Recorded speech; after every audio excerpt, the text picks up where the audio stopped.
$1,000 to fuck with the Steiners. Boss said, and I quote, "Once the Samoans are involved, it's out of my hands." I don't know what that means, but it can't be good. That's also why they picked the name Toy Ilay as the main account that was harassing the Steiners, because it sounded Samoan. Luckily, it never came to that, because soon their plan would start to fall apart. Now, not all of Ball's employees were military or law enforcement types. Some of them were just random women that got hired as security analysts. This part of Ball's team were dubbed Jim's Angels, which is kind of fucking weird, but just like my last two marriages, the women would ruin everything. On August 18th, David Steiner was on his way to the local magazine store when he noticed, again, he was being followed. But this time, he was able to get a picture of the car's license plate. The police were able to track down the license plate to one of Jim's angels, Veronica Zay. When the police showed up to her hotel to question her, Jim Baugh acted like he was her husband and did all the talking for her. He told them she would be down right away to answer all their questions.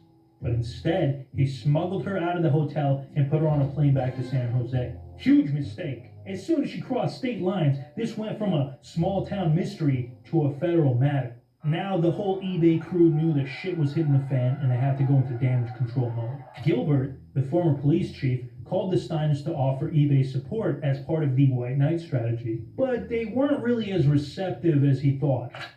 As soon as he hung up the phone with the Steiners, Gilbert called Natick PD and tried to convince them that the Steiners were actually insane and this whole situation was an elaborate hoax to make eBay look bad.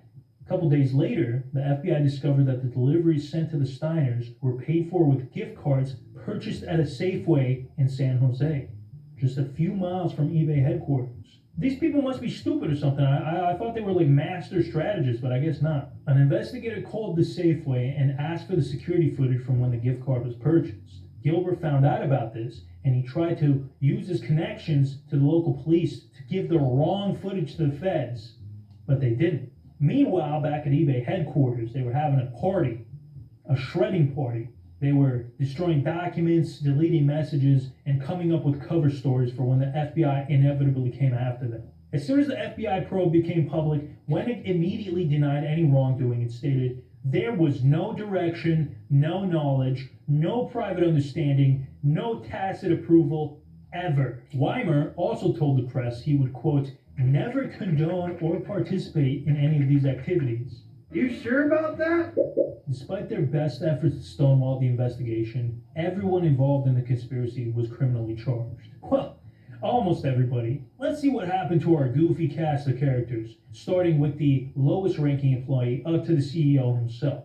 Veronica Zay pleaded guilty almost immediately, and she was the most cooperative with the investigation. From what I gathered, she was the most innocent of all these people. It seemed like she was kind of coerced into this whole thing by Jim Vaugh, who by all accounts was a scary dude, and his whole operation has been described as cult-like.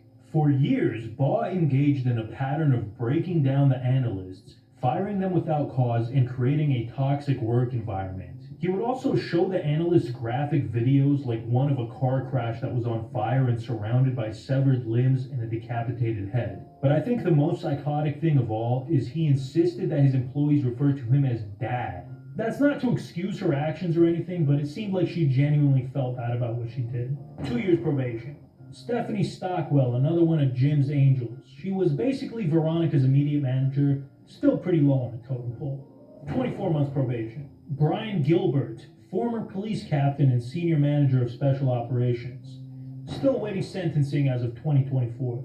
Philip Cook, the other former police captain who worked with Gilbert, 18 months in prison followed by 3 years probation. Stephanie Pop was eBay's senior manager of global intelligence. Her role in the scheme was sending all of those psychotic and threatening messages to Ina Steiner. 13 months in prison. David Harville, eBay's director of global resiliency. He was Baugh's right-hand man. 2 years in prison, 2 years probation, and a $40,000 fine. Jim Baugh, 57 months in prison, 2 years supervised release, and a $40,000 fine. Wendy Jones, Senior Vice President of Global Operations. She was actually Jim Baugh's boss and was the highest ranking member of this whole conspiracy other than Weimer and Wennick. She was never criminally charged and continued to work for eBay until December 2020 before receiving an $11 million severance pay. Today, she's a board member at Prudential Financial. Steve Weimer is now the CEO of the Boys and Girls Clubs of Silicon Valley, which is amazing. This is definitely a man who should be working with children. The Boys and Girls Club's chairman of the board said he was aware of what happened at eBay, but believed Mr. Weimer is a leader with integrity. And I don't know, maybe this guy's going off a different definition of integrity than I am, but I don't think that's the word I would use necessarily.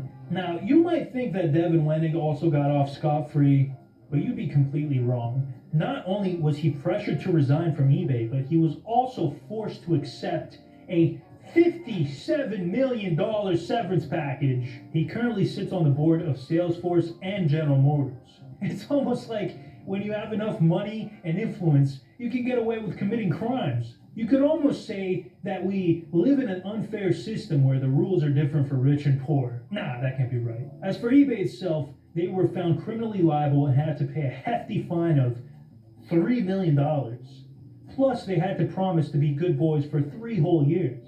The Steiners made a public statement about all this on their website. We were targeted because we gave eBay sellers a voice and because we reported facts that top executives didn't like publicly laid bare. As of today, the Steiners have received no compensation for their permanent psychological damage, and they're currently suing eBay in criminal court, where I'm sure justice will prevail. They were top eBay executives prosecuted for stalking and harassment. Thanks for watching.